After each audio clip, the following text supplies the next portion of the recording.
afternoon, wherever you are. This is Changes, a Google Plus Hangout on air on YouTube simultaneously videocast. We are having some technical difficulties today because of some incompatibilities with operating systems, but I'm Sally Ember, Ed.D, and I am bravely pushing on as the host today with our courageous guest, Mark Tiedemann. We are both right here in St. Louis, which is not on purpose, and we're actually also the same age, which is not on purpose, and we're actually both science fiction writers. Now that's a little bit on purpose because I do invite a lot of science fiction writers onto my show, but Mark and I have never met in person and actually just first talked last week, and I'd like, Mark, you to introduce yourself to our audience. Thank you, Sally. My name is Mark Tiedemann. I've been writing science fiction and publishing since 1990, but I've been writing it since I was a little kid, principally because I just think it's so cool. All of the neat stuff seems to be in science fiction, and I see no reason why it can't just keep incorporating neat stuff. So even though my reading is no longer predominantly science fiction, I still write it, and I still prefer to write it more than anything else. And last year I had 2 new books come out, one a short story collection, the other a series of linked novellas, thematically linked novellas. And Gravity Box, I'm very proud of Gravity Box. There's 4 previously published stories in it, and then 7 brand new stories, and I'm very excited to hear anything that people want to tell me about those. I used to look at short story collections as sort of a greatest hits reward for a successful career, that if people liked your novels after 4 or 5 of them, the publisher would say, well, let's do a short story collection for you, because received wisdom in the industry is that collections don't sell, so it's got to be kind of a bonus. But I ended up working with a local publisher, Walrus. Just wanted to do this fresh out of the bag, and they've done a wonderful job putting it together. I love the cover. See if I've got, yeah, right here. People can see this. Another local connection. The artist that did it is John Kaufman, and he lives in St. Charles. And John's a friend of mine, and I think he's just wonderful. I'd love to see him get more cover illustration work. Hold it up a little higher, Mark. Higher? Higher. Higher. There. Excellent. There. And for people on the Google event page, I did put it right on the event page. Thank you. Hey. You're welcome. I went to Clarion in 1988, principally out of desperation because I was having a terrible time breaking into the field and selling my work. So for those who aren't familiar with Clarion, that's a 6-week boot camp for writers. It was at that time hosted by Michigan State University. So in 6 weeks, we tore each other's stories to shreds, put them back together, and in some instances made lifelong friendships. And shortly after that experience, I started writing and selling short stories professionally. To this day, I can't tell you exactly what changed. I just know that afterwards I was writing differently. Well, that's and really... I attended... Go ahead. We have a comment here I want to put up from one of my friends on Google Plus, David Leopold. Thanks for visiting, David.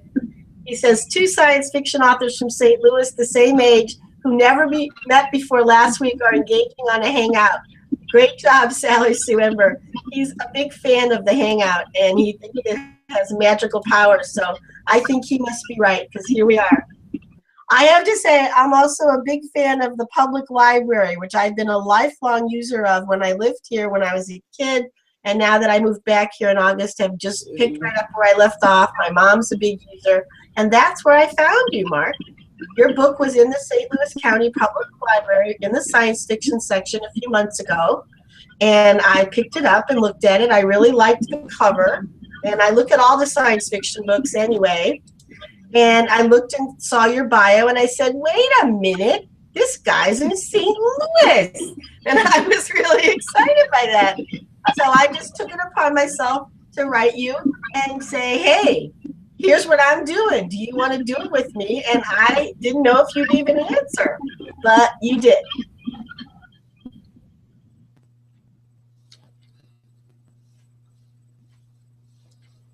No, it's a great opportunity. Thank you. I've actually never done one of these before, so you've got the first video chat and interview that I've ever done. And so I'll be at least in this, at least as a live activity. A friend of mine recorded a series of interviews with me several years ago, but it was just, you know, he took it, he edited it, and then he put it up. So it was somewhat different than this. The live component is kind of fun and exciting. Well, I want to tell you, this is a very exciting week for people in my life, so you can be one of them.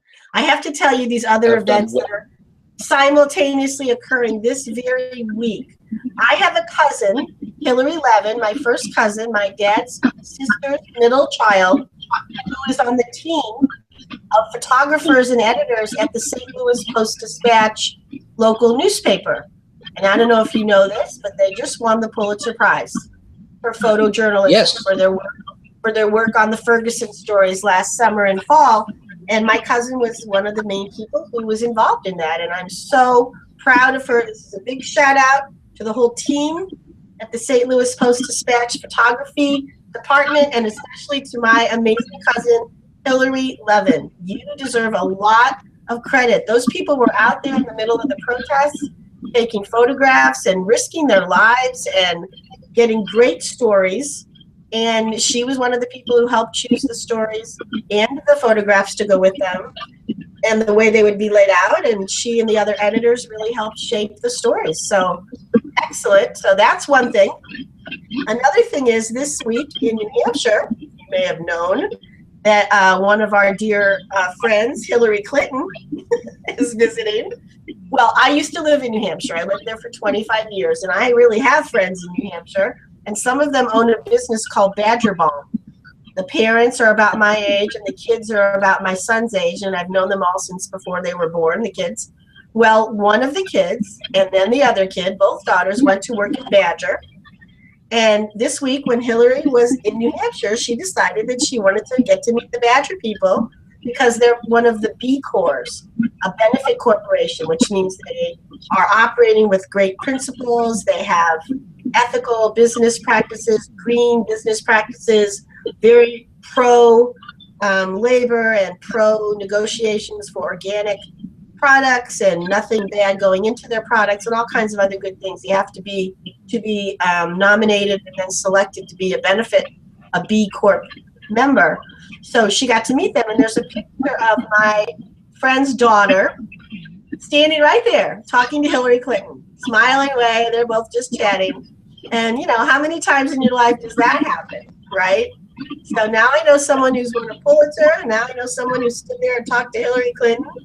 And now I know you. So I put all these things in the same category. Oh, gosh. Same category. Wow. Most writers wouldn't consider themselves in that category, I don't think. But thank you. I'll take it. Anything. You've done some pretty amazing things in your life. Tell us about your work in the St. Louis and Missouri poetry communities, because you've done some amazing stuff there. Oh, at Left Bank Books? Yeah, and with doing things early on with poetry. Didn't you help form some of the ways poetry is utilized in Missouri? Oh, you mean the Missouri Center for the Book? Uh-huh. Yeah, the Missouri Center for the Book is the state affiliate of the Library of Congress Center for the Book. and they asked me to join the board in 2002, and a few years later they elected me president of the board. And my first year on the board was the year that Governor Blunt decided that the state should have a poet laureate, and the Missouri Center for the Book was selected as the organization to put that program together. And it was very, very exciting. Myself, I know nothing about poetry, but I had a board full of extremely knowledgeable people and basically told them, go get it. And our first state poet laureate was Walter Bargan, and he did a magnificent job in the Post. And it's proceeded on. And then I escaped. I retired from the board in 2011. And it's gone through some changes, and it's still active. I would encourage everybody to find the Missouri Center for the Book website, and they've got a Facebook page. And if you are a supporter of the literary arts in Missouri, do support the Missouri Center for the Book. They do some really neat stuff, and they're going to be doing some even neater stuff with state literary resources. Missouri's got a huge pool of literary history, and you mentioned science fiction writers in St. Louis. There are more of us than you might imagine, or have been more of us than you might imagine. Alan Steele used to live here. And of course, everybody knows that Laurel Hamilton is in the area. And now we've got Ann Leckie, who is our current cause celeb, because last year she swept all the major awards with her first novel, and I'm not jealous at all. No, I'm not either. And this year her second novel is also up for a Nebula, and it's on the Hugo ballot. Tough luck. St. Louis has got some. She's got some tough luck there. I really feel. I feel for her. Yeah, I feel her pain. It's a burden, but she's supporting it well.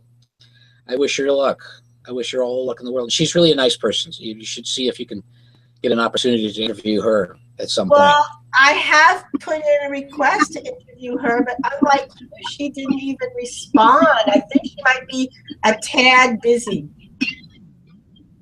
Just a smidgen, yeah. I mean, that's the thing about success like this, is you really need to be doing more work to capitalize on it. But as you're being successful, more people want a piece of your time to find out how you're successful. And it's kind of rude to turn around and say, yeah, I was successful by doing exactly the thing you're keeping me from doing right now.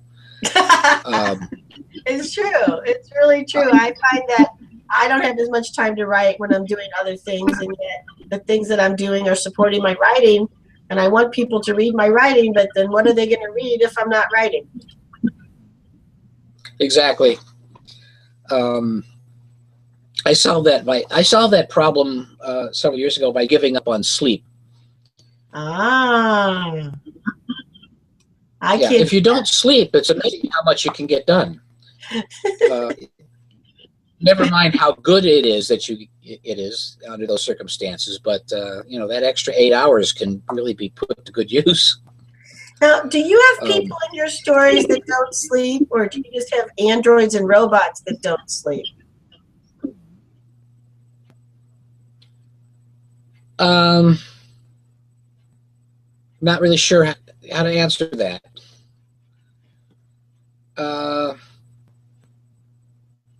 In terms of writing them? No, I mean, do you have characters or aliens or other beings that you've created who have no need for sleep? Oh. Well, sleep is...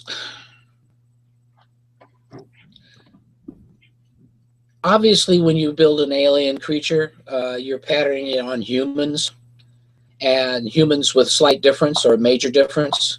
It's difficult to think outside that box, but it seems to get easier when it comes to building artificial intelligences, because then there's no biological form that you have to worry about. Right. And I've been writing more and more about machine intelligences, because the first novels that I got an opportunity to write were franchise works, and that was in Isaac Asimov's robot universe, and I had a delightful time writing them. And I have had a subsequently interesting time answering the questions that diehard Asimov fans have thrown at me as to why I did this and why I did that. I'm sure Asimov, had he lived longer, would have addressed some of these problems, but given that the heyday of his writing was prior to nanotech and such, he did some rather amazing things, but I put that in there. But it opened up the notion of ethics and robotics to me, and I've been playing with that on the side now for quite some time. I've written a couple of short stories that deal with that. Now, I have and a now question. I'm working on. Do you know that he and his wife wrote a series of children's books about a robot? Janet? Yes, she had it. Norby the mixed up robot or something like that. Yeah, I'm not. I didn't read those, but know that they exist. I read all of them with my son. My son loved those books. He thought they were fantastic. He must have been about 8, 9, and 10 when we found them. And he just loved them. They were so fun for him. And they were a great introduction to science fiction for a little kid. Really, really good. I just found out that Tachyon, I think it's Tachyon Press, just re-released a novel that I read as a kid that really influenced me, and that was Lester Del Rey's Runaway Robot. Oh. And it just, when I was about 8 or 9, I found that book, and it just really blew me away. It was such a neat thing. So there's a reissue of that, and we have it on the shelf at Left Bank Books now, because I said, I got to have that one in the science fiction section. That's a fun one. Now, the one that opened it up for me was Mrs. Pigglewiggle, or Mrs. Pickerel, I mean. Mrs. Pickerel Goes to Mars. Did you remember? Oh, man. I remember those, but I don't remember. I remember them, but I don't remember them. You know what I mean?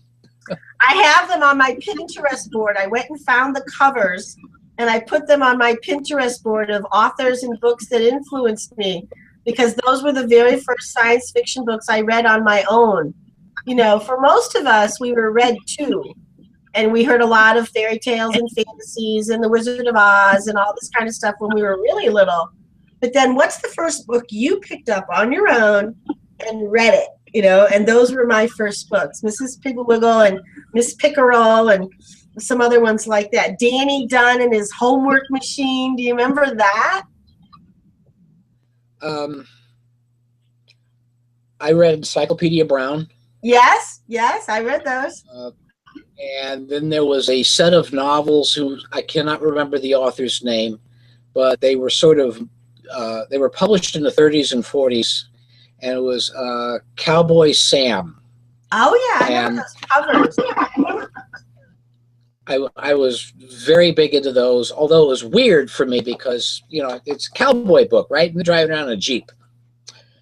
But it was actual cowboying in Texas and New Mexico. And I remember those. I think Runaway Robot was one of the first science fiction novels that really tickled me. And I remember The Angry Red Planet. Yeah. There's another one that really tickled me. That was scary. But I have to like that one. It was. I have to confess, though, that my local library was a bit strange because it was the Carpenter Branch Library, and I don't know if you ever remember that. It's a kind of not Tudor, kind of Romanesque granite building, and they've rebuilt it since, so this is gone. But when I was a kid, the children's section was in its own building off to one side, and you got there from the adult section by a corridor. So they had all of the kids stuff in a separate building, which was a lot of fun. Yeah. But clearly the librarian there did not know what to do with science fiction, and she put it all in the children's section. So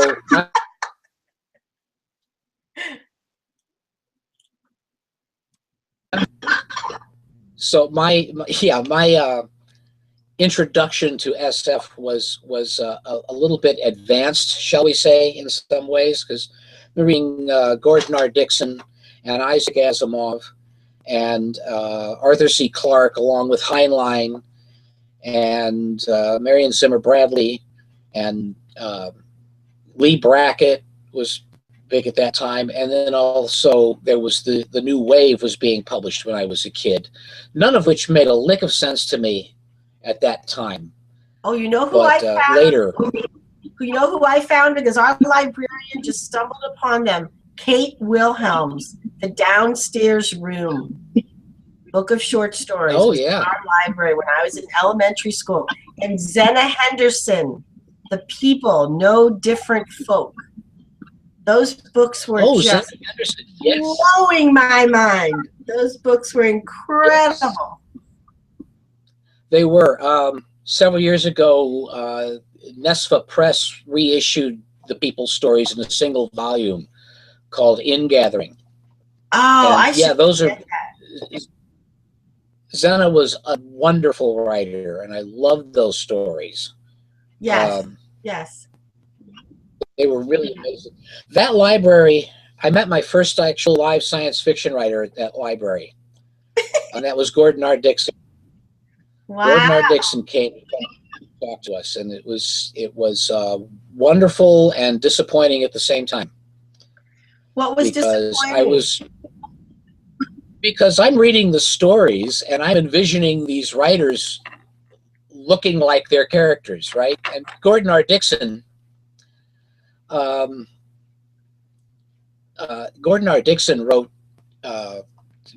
military SF and high adventure SF, and I'm expecting one of the Dorsai to come out, and instead Gordy Dixon comes out, and he looked nothing like what I expected, and I just kind of sat there like, wait, what? What did he look like? Which was, well, Gordy just looked like anybody. I mean, he wore glasses, and he was. I thought at the time he looked vaguely like Andy Griffith with red hair. Oh, well, before David Leopold left, he wanted us to know that he recognized the importance of public libraries, and he said great things happen there. He had to go off to another hangout, but he really enjoyed us, and he's going to listen to it on the replay. Thanks, David, for your comments. Okay. And for noticing how great public libraries are. And, I love reminiscing with you, Mark, because we have a lot of the same eras of remembering what we read and what we liked, and our age gives us some of the same experiences. But let's move a little bit more into the present, maybe, and talk about your most recent activities. You're working now at Left Bank Books, which is, interestingly enough, not in Paris. So tell us about Left Bank Books. Oh, Left Bank Books is my second favorite job ever. They hired me a few years ago when we still had a downtown store to basically beat the drum downtown and tell everybody downtown that there was a bookstore. And then over time, I got more involved with book selling. So now I'm on the staff as a bookseller, and I'm still doing a little bit of PR. But I'm sort of the de facto go-to guy for the science fiction section now. And we're beefing up our science fiction section. And I'm running a reading group there, which meets the first Wednesday of every month at 7 in the evening. You can find it on Facebook as Great Novels of the 22nd Century. It's an open group. Please come. If you go to the Left Bank Books website, you'll find a link for book groups, and you can click on that and see what novels we're going to be doing for the coming year. And it's a good group. And we've got Rich Horton is part of the group. And if you know Rich Horton, he does a number of best of the year anthologies. And he's been writing short fiction criticism for Locust and other magazines for a long, long time. Rich is a font of knowledge about science fiction, and so we have a great time, and we're improving the SF section. But I got to tell you, working for Left Bank Books, this is a collection of some of the most wonderful people I've ever met, and every one of them feels, I feel like I'm the dumbest guy there sometimes. Every one of them is sharp, well-informed, savvy, and you bend over backwards. If there's a book you're looking for and you can't find it, we will do whatever we can to find that book for you. And just as another plug and a stab in the eye toward the corporate giants, you can shop us online, and we have 99-cent shipping anywhere in the United States. Wow, that's an incredible deal. So shop local even if you don't live in town.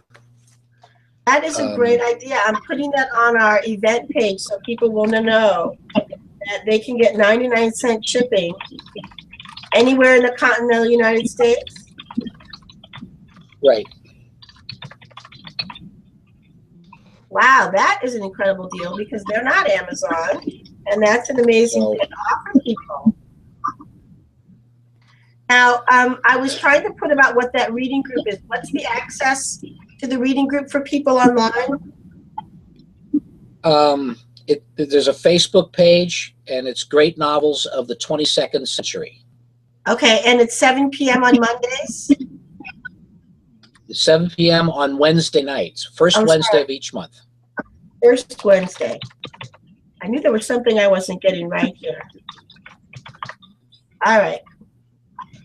I'm putting that on there so people can look later at the event page and get the notes on that. But so you go every month and you lead that group, Mark? Yeah. That's quite a gift you give the community because you know quite a lot about science fiction, and I bet you bring all that into whatever book you're currently reading. What's the current book?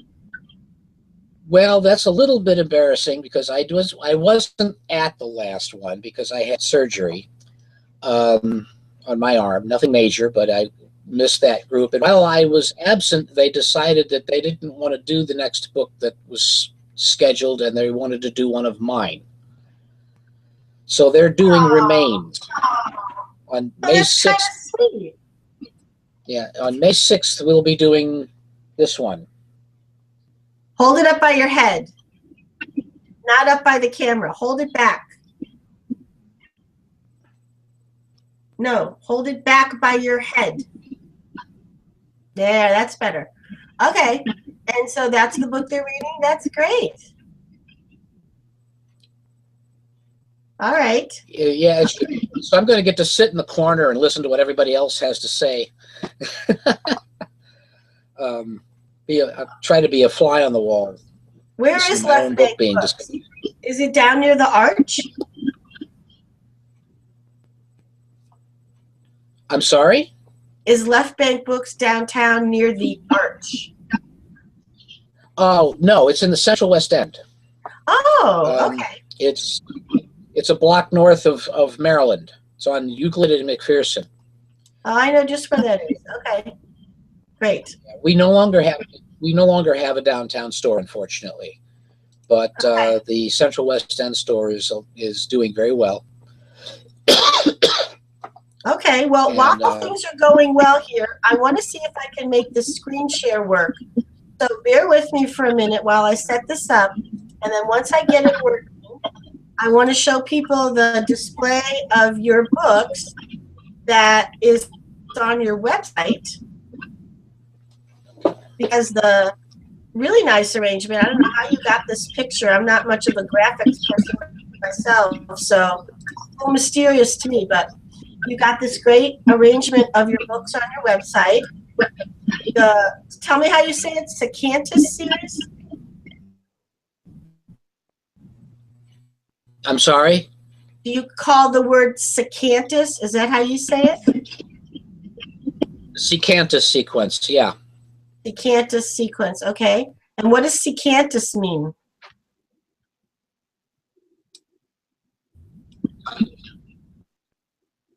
What does that word mean, Secantus?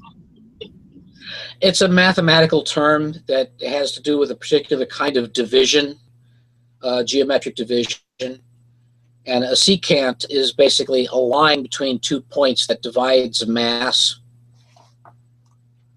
Oh, like secant, tangent, cosine, sine, 3.14159. That came out of my summer camp moment. Yeah. And in that particular universe, there is such a line. It's a political line dividing the first set of colonies that Earth sent from the distals. And the title of I have two blogs. One is the distal muse, and the other is the proximal eye. Well, the distal just basically means it's far away. It's just a distal something or other. Something is at its maximum extent. So in secant, the distals are the breakaway colonies. They're way out there. So when I decided, so that's the name of my blog, is the Distal Muse. But I decided to do another blog devoted strictly to the arts, mainly books, but occasionally I'll do movies. And I call it the proximal eye, which is exactly the opposite of distal. That's as close up as you can get. It's proximate.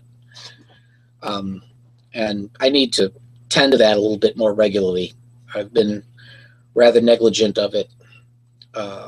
So many books and so little time to comment on them.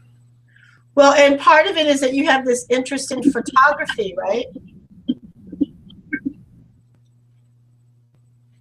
In the proximal I'm sorry, I didn't catch that. In the Proximal Eye website, you feature some of your photographs? I feature some of my favorite reads, yeah. Oh, your books. Okay, the ones you like. Yeah, not my books. I'm reviewing other people's work in that one. Yes, yes. And so on this website page that I'm showing, these are your books. So yeah. we have Diva, and we have Extensions, and we have Real Time, and we have Remains, which is the one the book club is reading for May. And then we have one I can't quite see the title, something of Stars and Shadows. Stars and Shadows. Yeah, that's a short.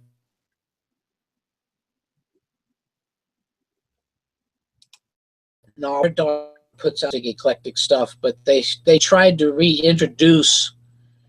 The idea of the double. Remember the ace doubles? Mm-hmm.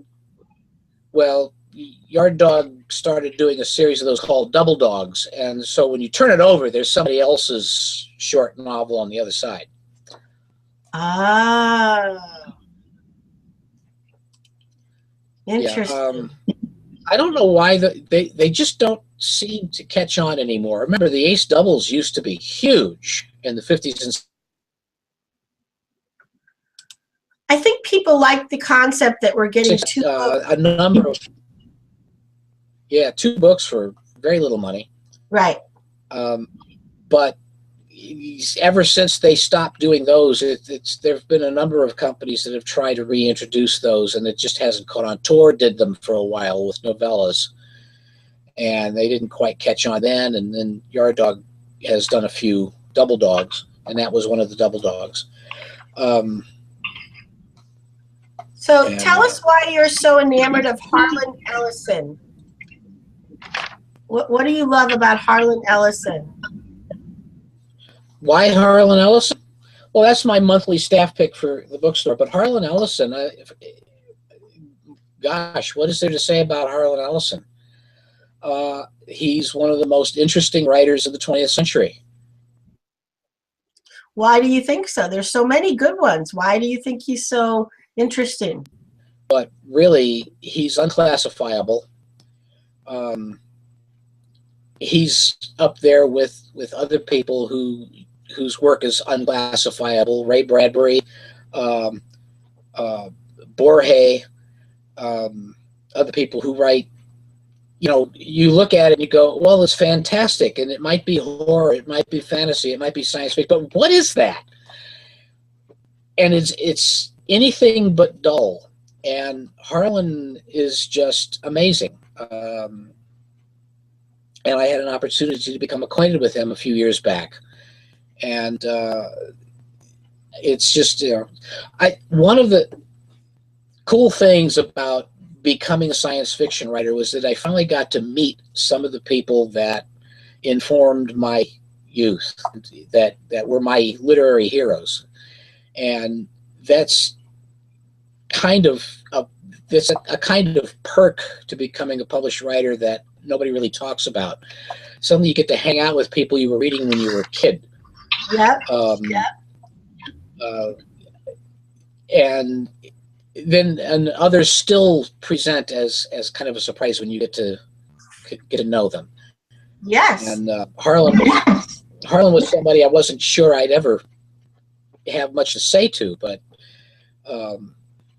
serendipity being what it is, we became acquainted, and we talk from time to time. And the book that I picked for my monthly staff pick is a collection of all his award-winning short fiction. It's a beautiful book put out by Subterranean Press.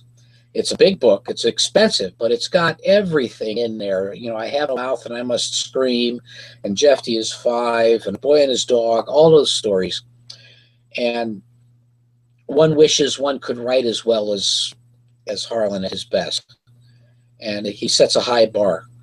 But I told this story at a convention once. Is everybody who knows about Harlan and wants to be a writer seems to go through a period when they're learning how to do it, when they try to write their Harlan Ellison story. And you shouldn't really. It's kind of a unique trick.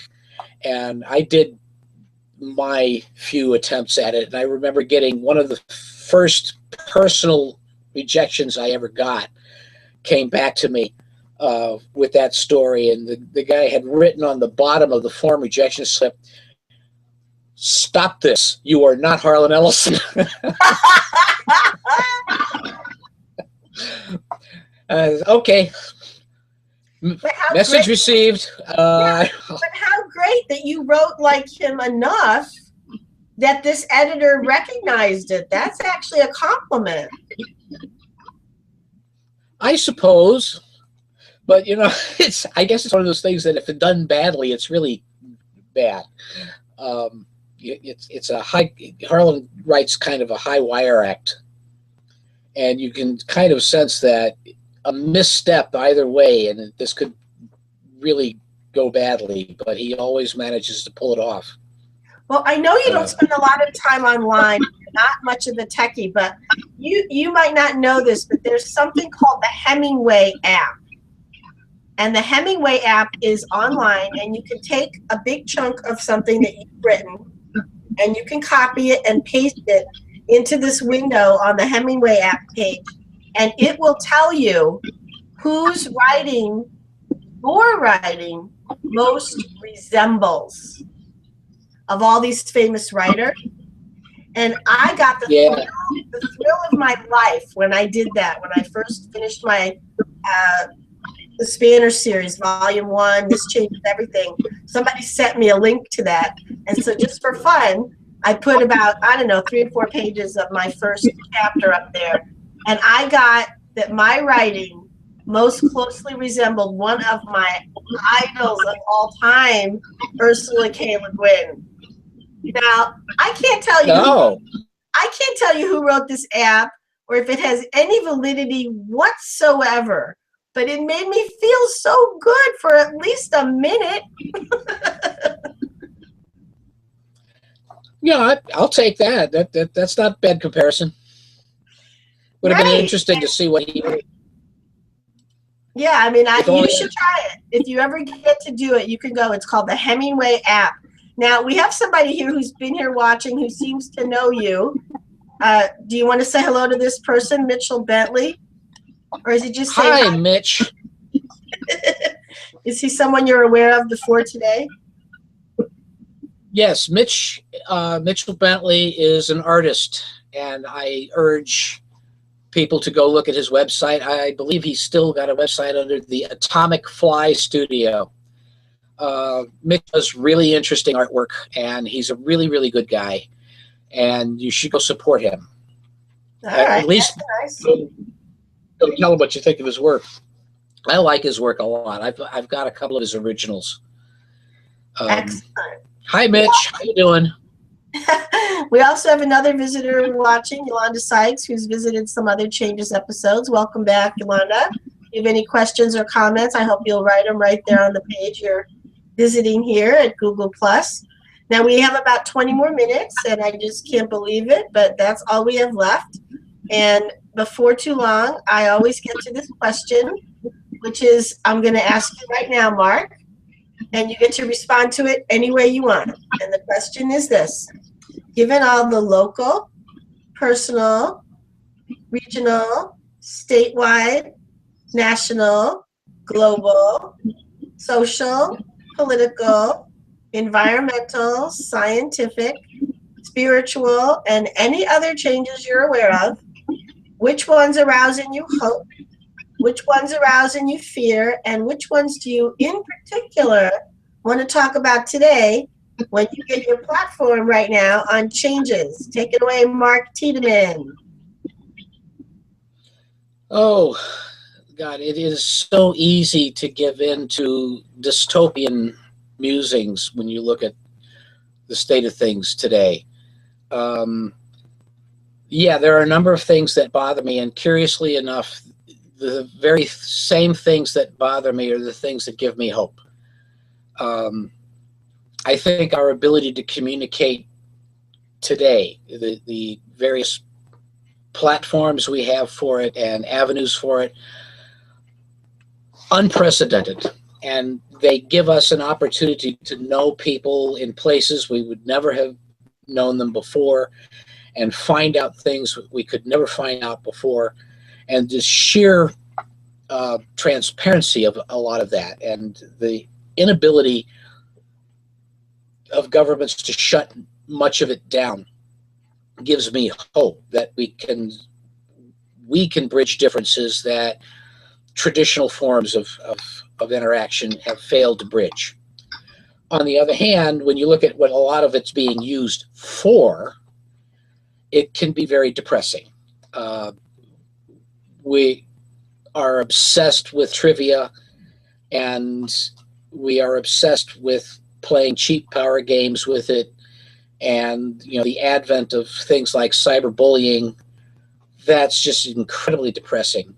And I can only assume that at some point we'll grow out of it. The other thing that both fills me with hope and dread is the rise of our robotic technologies. And this is beginning to inform my fiction a little bit more overtly. I'm working on some short stories that address some of this directly. We are building a future in which the requirement to actually do a job to support ourselves is fading away. We can make machines that can do everything. Donald's, I believe, is introducing touchscreen servers now, so they can get rid of actual counter attendants.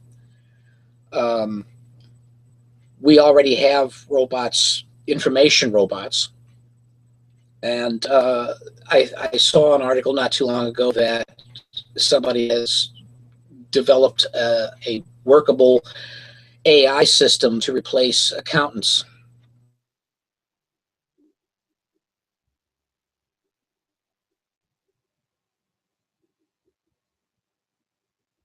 You work because you want to, not because you have to. On the other hand, because we have a 19th century economic system, this is not going to be very good for a lot of people. We're just going to be putting a lot of people out of work because we don't need them anymore and we don't know what to do with them. For purposes of fiction, what interests me about this is, what do you replace the sense of value that people carry with them that they take from what they do for a living? What do you replace that with when that no longer is something that you have to do? How do you give people a sense of worth if everything is done for them? So well, you bring up a thematically, really good point. Yeah, that's a really good point. And I think there are lots of science fiction and speculative fiction writers who really contemplate that question and make world building decisions that show people who have an economic basis that has nothing to do with the work they produce, and that everyone is just supported by their society, and they also have some artistic or talent or skill that they can donate or contribute, but they're not tied to each other. You know, the amount of food you get and the clothes you wear and where you live have nothing to do with what you spend your time doing. That's a whole other way that we could be living that we're not. And I wish we were living that way.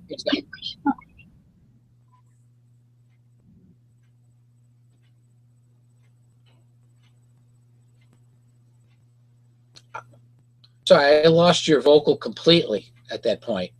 Oh, I was just saying that I wish we had the kind of society where the work we do is not tied to our well-being physically. Yeah, there is. Yeah, we've been developing this problem for a while, and you're my age, so you might have seen some of this directly.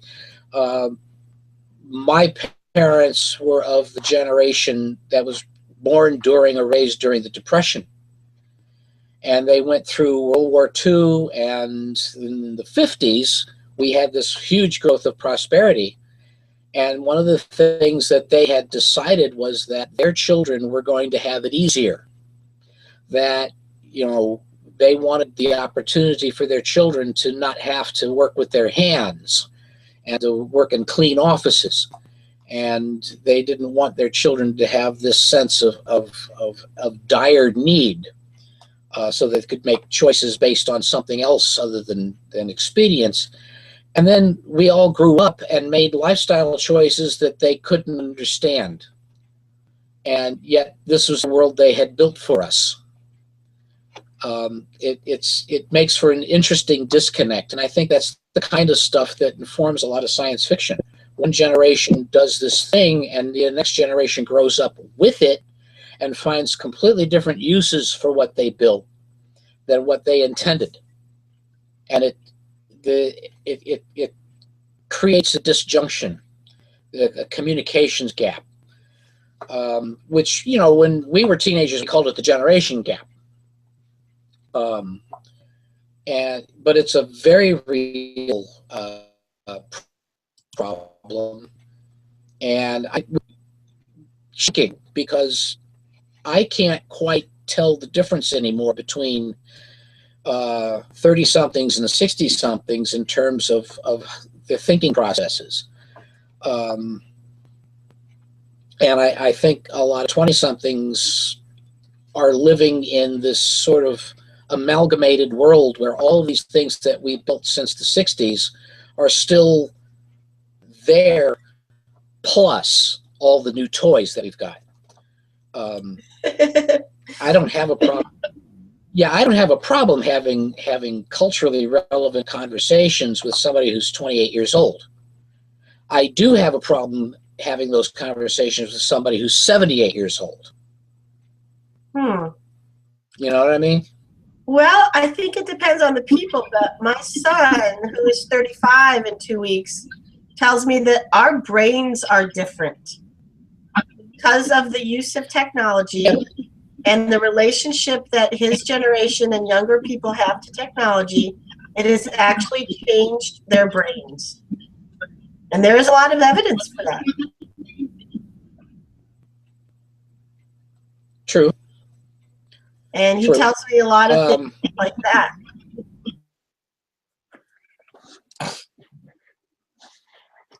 So in that way, I'm more like my mother than he is like me. And some of it's amusing, like sure you've got to dig this new rock group I'm listening to, and you're thinking, I heard this 30 years ago. But now something, if I may bring this straight to science fiction, because we are having a little bit of a discussion in the field about this right now. When I was first reading science fiction, is probably the case with you, it was still considered weird. People thought it was that crazy rocket ship stuff with ray guns and robots and weird, who takes that stuff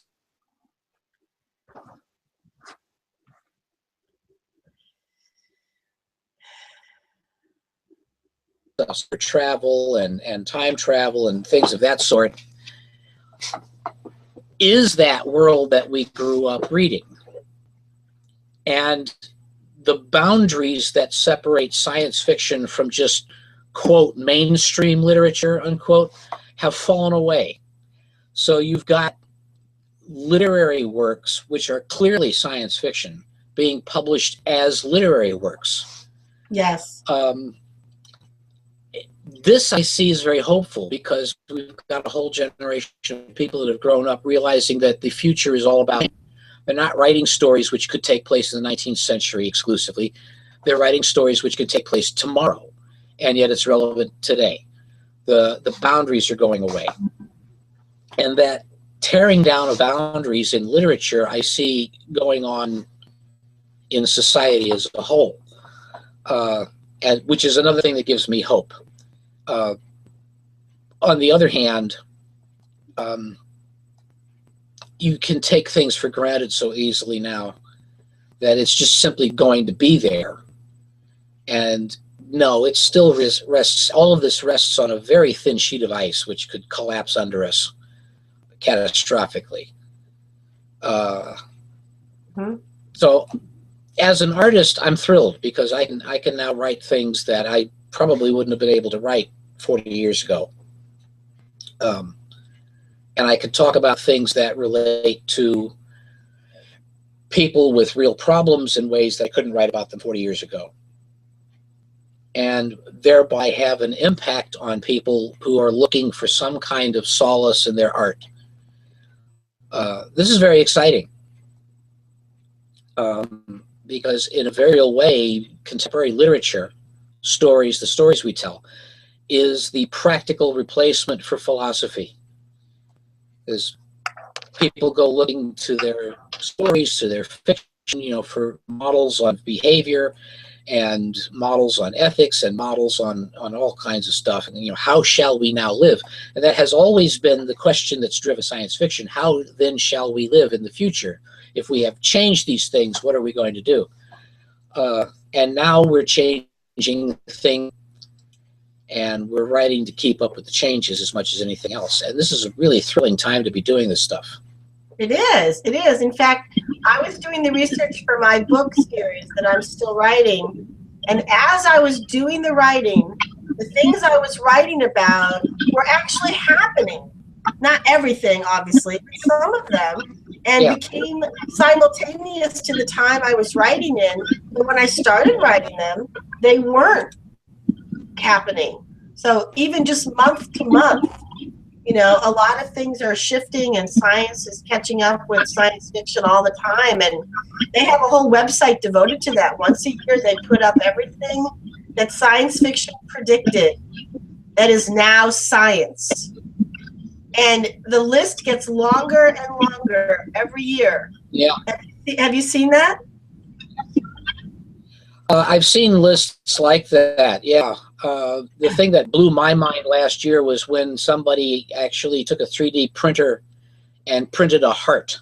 Mm-hmm. Mm-hmm. a fully functioning human heart. Yes. Which kind of goes to the scary thing for me, hopeful and scary at the same time.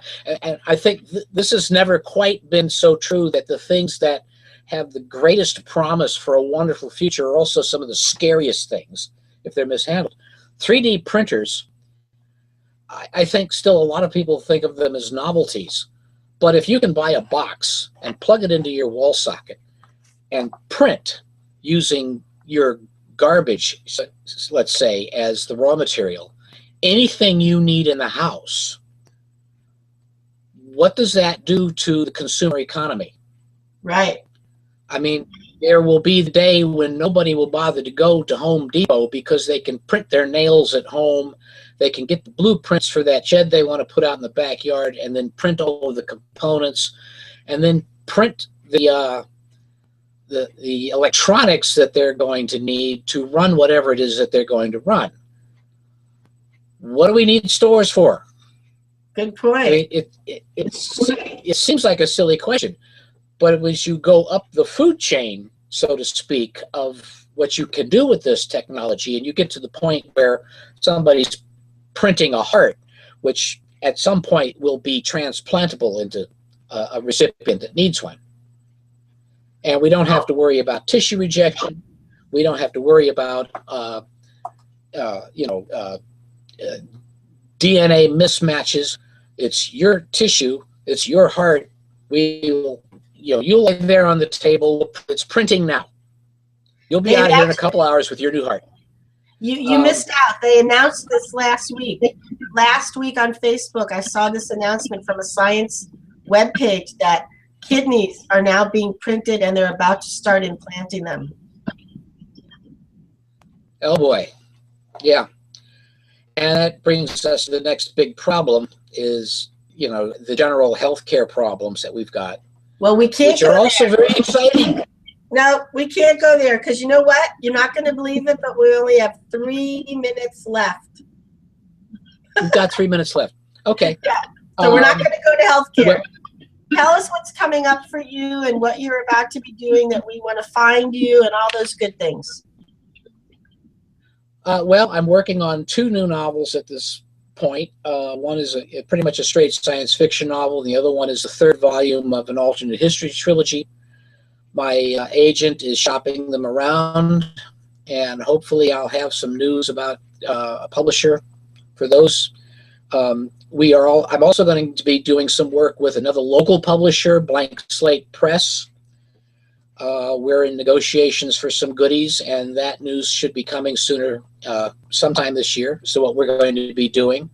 And one of the things I hope within the next year is that the Secanta sequence will be available as an ebook. Great. So that's all very exciting. Come to my website. And the best place to reach you is www.marktidemann.com. And then you have links to your other sites on that site, and all your other links are there. So you did a really good job of letting people find you. And I also want to just give a shout out to your friend Mitchell, who was so kind to put up his own website. So people who want to check out Atomic Fly Studios, Atomic FLY Studios with an S.com, can go visit that. And thank you, Mitchell, for coming and watching and listening. And Yolanda has a comment. She wants us to understand how much she's enjoyed this, and she has visited more than one episode of mine. And she says, these conversations are always very insightful.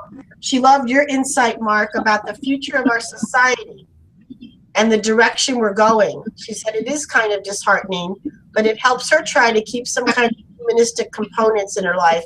And she says she really enjoyed herself today, and thanks, and she wishes you all the best. Well, we wish you all the best, Yolanda. Thank you for coming. Well, thank you very, very much. This has been a lot of fun. And thanks to everybody who listened today and watched today, which is April 22nd, 2015, Earth Day. It's the 45th anniversary of Earth Day. And Mark and I were just reminiscing that we were both in high school in 1970 when it first started. and we both participated. So that's how old we are.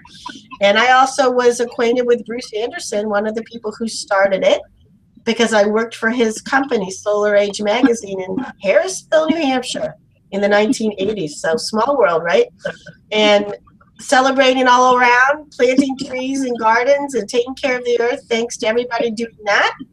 And next week, we're going to have a great visit from a science fiction writer from Oregon. Raymond Bolton is going to be my visitor. It's actually not next week. I misspoke. I have no guest next week. I'm taking April 29th as a week off, and May 6th is going to be my next Changes episode with Raymond Bolton. So please stay tuned for that. And also as a reminder, if anybody is feeling a little flush and wants to help turn these video casts into podcasts or help me in any other parts of my writing and contributions to my support might get you a free ebook and more, please go to my crowdfunding site on Patreon, Patreon, patreon.com/Sally Ember. And to find me anytime and all of the Changes interviews and schedules and conversations and information, please go to my website, Sally Ember, SALLYEMBER.com. Thanks again to Mitchell, Yolanda, to David, to everybody else that's watched today, and I don't know that you're there. And Mitchell also says thanks to you again, Mark, for the plug, and he thinks you're an amazing thinker, and he says that you always see things in new and informative ways. So you two have a little mutual admiration society going on there. Oh, thanks. All right. Thank you very much, Martina, for being my guest today and surmounting all the obstacles and persevering with our tech problems. And thanks to everybody who's watching. Go well with your changes.